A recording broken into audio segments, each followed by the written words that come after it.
So if you want to understand what is anti-spyware, what is antivirus, and what is IPS protection profile, so generally if you have heard the name which is IPS, intrusion prevention system, right? If you need a IPS functionality on your firewall, for that you have to basically use all these three features. And if you want to enable these three features in your Palo Alto, you need a threat prevention license for that. Okay, if I'll go into my firewall here into objects, so in our object test you will see our security profiles tab, right? In this security profiles tab I am having virus, anti-spyware, and vulnerability protection, right?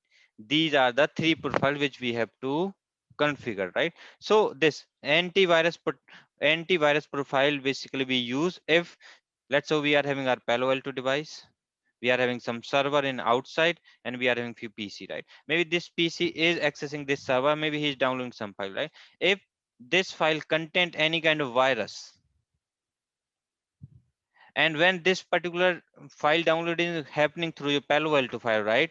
So if that file contain this virus detect by the Palo Alto firewall, if it will only able to detect if we have configured the antivirus security profiles in our Palo Alto firewall, right? So whenever my Palo Alto file receives a packet, what it will send this packet through your content identification.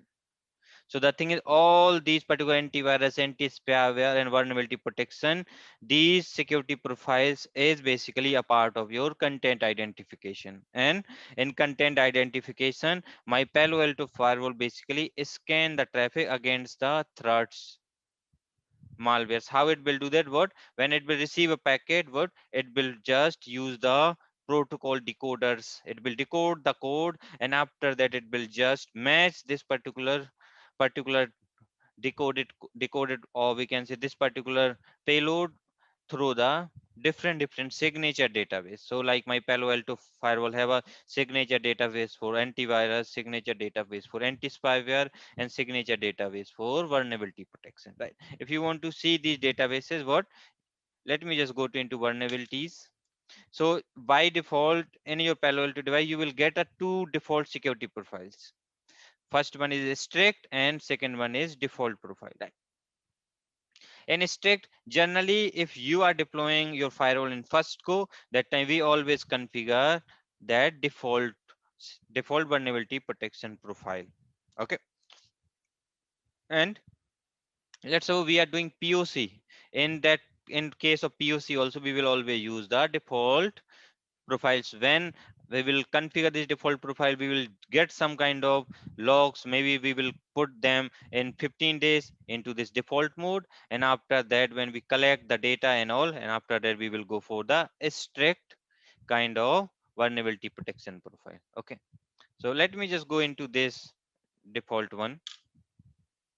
Exception, if I'll click on this one, show signature, it will give you all the signatures with regards to your vulnerability protection. If I type here like Cisco, you will get all this, like Cisco is any connect having this particular vulnerability, right? So if some hacker is trying to exploit that vulnerability from the outside to your internal devices, in that case, if you have a vulnerability protection profile enabled, that particular signature will triggered and it will basically protect you from that particular attack, right? So all these kind of attacks and other stuff is taken care by this vulnerability protection if any hacker is trying to exploit any vulnerability. We also have a like anti-spyware profile where we have a default and strict, right? If I'll go into strict, so the thing is, it will protect from the spywares, right? So when we open any kind of browser, right, or any kind of website from where we want to download few softwares and all, right? So the thing is, that time you have seen there are so many softwares kind of stuff you will see, right? And when you click on download of this file, these software will also automatically download it. These softwares is known as spywares. So some kind of adwares and all are a kind of spyware, and when any spyware is installed in the internal PC, what it will do, it will try to send the information of your network to the outside network, to the outside server or to the hacker machine. Okay, so if you want a protection from spyware, you have to configure your anti-spyware protection profile. Okay, we also have like antivirus. This antivirus bill basically generally help us with the antivirus. So let's suppose if we are using HTTP or HTTPS or SMTP or IMAP or POP3, FTP or SMB, if we are using these particular protocols for exchanging any kind of files, maybe in email someone has attached some file, right? In that scenario, basically if we want a protection from virus, if that file having any kind of virus inside it, that time we need this particular anti spyware, or that time we need an antivirus profile, guys. Okay, so if you see here, for HTTP connection and for HTTP2 connection, we are having action is reset both client and server, right? But in case of SNMP, action is alert, because generally in case of mail, we will not set the action deny, because if I'll set the action deny and my mail will not deliver to the system, that time what, my mail server will keep sending these mails. So that's why we will put the action as a alert action, guys, in case of emails. So like SNMP, IMAP and POP3, we always set the action alert. Otherwise, this mail server keeps sending this mail, and it will basically choke your bandwidth, right? So we have to take care when we will create. That's why I'll always prefer to go with the default signature. And for FTP and SMB, we have action is reset client and server both. Okay, this is for the exception, if you want to add any kind of exception. So these are the something with respect to your protection, which is like your anti spyware, antivirus and vulnerability protection. So we have these profiles. If I'll go to into my policies and I have to call these profiles, I'll go to into this rule to actions, and this is the place where I will have to call all these particular profiles, right? So I will select profiles. So if I want an antivirus feature, I will select a default profile. I need a vulnerability protection, I'll select this one. Anti-spyware, I will check this one. Means I am associating this profile with this particular rule. Okay. So if this rule hits any traffic, that time my profiles also will trigger, and that traffic will basically match against these particular security profiles. Okay. So that is your anti-spyware, antivirus and vulnerability protection profiles, and these are your layer 7 functionality, guys. Okay, and this functionality is also known as like IPS functionality. If you want, these are the different kind of basically attacks in the network. Like if you want a protection from spyware or a keylogger, okay, or any kind of worms, rootkits, right? Identity theft. In that scenario, you have to configure these particular security profiles for protecting our network, guys. Okay, if I'll go there into this, let me just show you few malwares.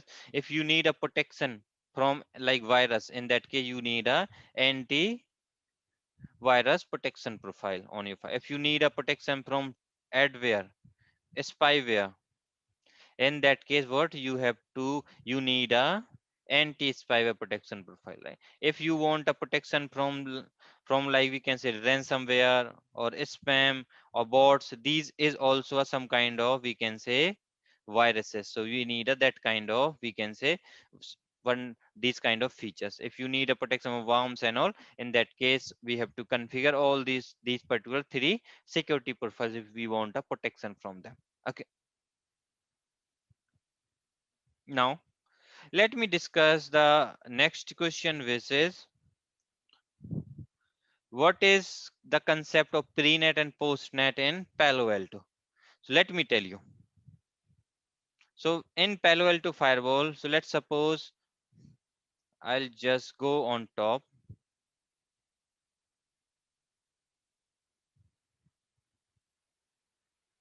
Okay, let me just open this particular topology and I will just take the help of this topology to try to explain this scenario. So let's in this topology, I'm having my Palo Alto Firewall. This is my outside interface. This is inside and this is DMZ. In DMZ, I am having these two servers, right? Now, if I want to host these servers towards the internet, in that case, what? I have to configure the net on my firewall, right? I have to configure the net and I have to configure the security policy, because people who is sitting in outside, if they want to access these servers, in that case, if I want to allow the access of these two servers, in that case I have to configure these net and security policy. So generally we will configure the destination net for hosting these two servers, and we have to also configure the security rules, right? So the thing is, when we write this security policy, that time we have to remember one thing, like, so there is a concept of like prenet, and there is a concept of like postnet. So I will just write the postnet thing here. Okay. So in prenet, basically we have to take care of the IP addresses and port numbers. IP address means source IP, destination IP, source port, destination port. In postnet, basically what we have to take care of are zones, guys, which is like source zone and destination zone, because when we write our security rules on our firewall, we need to define our source zone, source IP address, destination zone, destination IP address, then port numbers, right? All these fields we need to define during that time, right? So let's suppose this particular host having IP address 200.1.1.1, and he's trying to access 10.2.2.102 server. And let's suppose I'm having one public IP address, which is, let me just write here, 192.168.1.240. So on that IP address, I have configured the DNet. So if someone send the request on 192.161.240 IP, that time this request will forward by my firewall towards server 1, which is 10.2.2.102.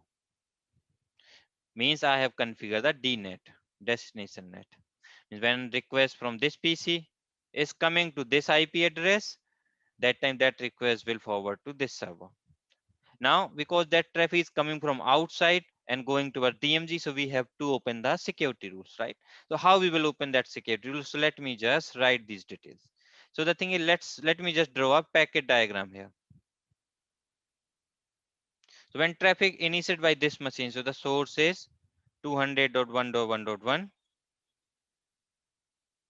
and destination is, let me write the destination as well, and destination IP is, so this is the source IP because packet initiated by this machine, right? Destination is 192.168.1.240. Let's suppose this is a web server hosted on port 80. And what we have configured the DNet based port forwarding, guys. Okay. Destination net with port forwarding. So means if request coming on 192.168.1.240 and port number is 8080, that time that request will go towards 10.2.2.102 and port is 80. Means this PC send the request on port 8080, this IP and port 8080, and my firewall will do the translation on 10.2.2.102 and port is 80. So here I will write source port is 1234 and destination port, let's say I will write here 8080. This is the destination port, DP. Now this packet basically received by the firewall. Now what firewall do? So this is the packet of prenet. This packet I'll give the name as prenet. And I will draw one more packet for postnet. So let me just draw another packet here. This packet is for postnet. Okay. So because the thing is, this is a destination net, right? So this source become similar, right? 200.1.1.1 source IP. Destination IP is this IP 192.161.240 will translate it on 10.2.2.102 IP. 10.2.2.102 IP. This is the destination IP. Okay. Now source port is similar. 1234.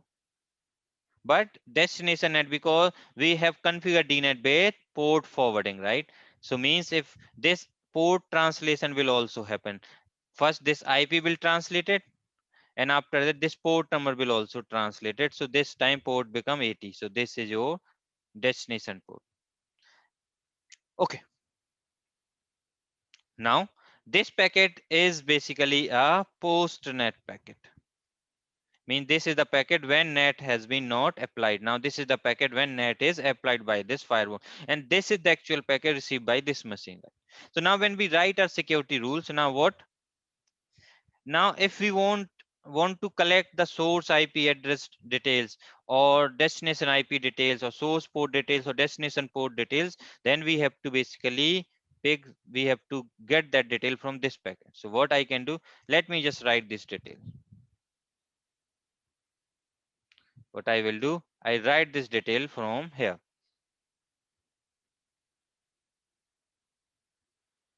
Okay. So what is the source IP address here? Source IP address is 200.1.1.1, right? And destination IP is 192.168.1.240. I will get this destination from this particular packet, from the pre-net packet. Okay. Now, what is the source port? Source port is 1234 and destination port is 8080, right? Now, source zone is, we have to get the source zone from here. So source zone, so this IP address 200 or 1.1.1 belongs to which zone? This is in internet, which means it belongs to our outside zone, right?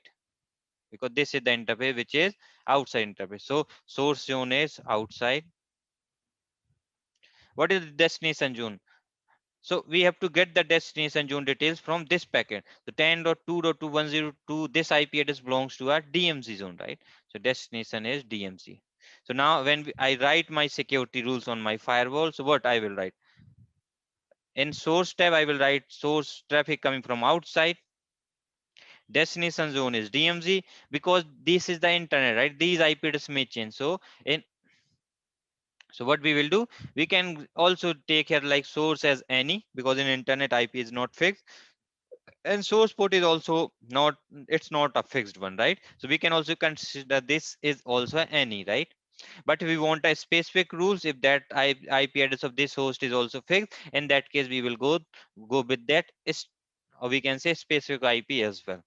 And in destination tab, we have to give this IP address. Mean when we write our rules, we have to follow this terminology. How I can do that? So what I can do, let me just go to into my Palo Alto. If I'll want to create a rule, I will create a rule like this. I'll just give the name test rule. Okay. Source is outside. Source zone is outside. Source address. So if I want to write a specific rule, then I will write this particular address, which is 200.1.1.1. Destination zone is DMZ. A destination IP address, I have to write the public IP address, which is 192.168.1.240 as per my lab. Application, so I will just go with any application, but in services, what service I have to call? I have to call a service which is TCP 8080, means I will receive a request on TCP 8080, right? As per this diagram, I am getting a request on from outside on port number 8080, right? See, I will get the request on 8080, right? So I will just write these details there. Action is allowed. So this is how I will create a rule on my firewall if I want to allow this particular communication. This is the also like, this is the concept of pre-net and post-net in your Palo Alto firewall, where in pre-net we have, from the pre-net packet we will get the source IP, destination IP, source port and destination port. These details we will get the from the pre-net packet, and source zone and destination zone detail we will get the from the post net packet. Means packet after the net, or packet, this is the pre-net packet, which means packet before the net. Okay. So this is the concept of pre-net and post-net in your Palo Alto. It's become very popular, or you have to know this particular concept if you have configured the destination net and you want to allow the traffic. Then if you follow this concept, then only you will be able to write the security rules.